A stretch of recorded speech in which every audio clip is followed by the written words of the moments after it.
À travers la stratégie nationale d'évaluation, la conférence des ministres de l'éducation des États et gouvernements de la francophonie, Confémen, cherche à accompagner les États en mettant en place un dispositif de collecte de données, levier indispensable pour le pilotage des systèmes éducatifs. La question des données est plus que jamais d'actualité. C'est-à-dire qu'aujourd'hui, aucune décision politique ne peut être prise sans reposer sur des données objectives, des données probantes. Et donc, notre rôle à la Confémen, justement, c'est de produire ces données-là, et on les produit de plusieurs façons.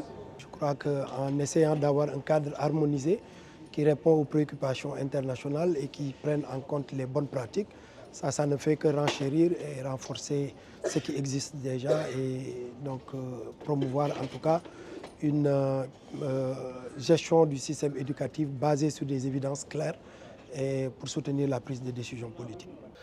Pour les pays francophones membres de la Confémen, un défi majeur persiste, l'utilisation effective des résultats pour le pilotage des systèmes éducatifs. Aujourd'hui, de nombreux pays rencontrent des difficultés structurelles, dont l'absence de dispositifs nationaux d'évaluation formalisés. Sans les outils d'évaluation, sans les évaluations, eh bien, nous ne pouvons pas prétendre avoir des systèmes éducatifs résilients, de qualité et pour un apprentissage de qualité aussi pour nos élèves.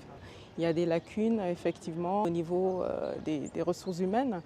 Il y a des lacunes aussi au niveau des dispositifs d'évaluation parce qu'il y a des insuffisances aussi en termes de ressources financières. Les pays sont demandeurs, ils en ont besoin.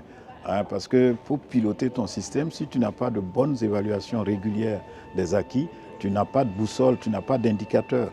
Avec la validation de la stratégie d'appui aux dispositifs nationaux d'évaluation, la rencontre de Dakar marque l'aboutissement d'un long processus. Les dispositifs nationaux d'évaluation solides et fonctionnels constituent désormais la colonne vertébrale des systèmes éducatifs et le cœur battant de réformes durables.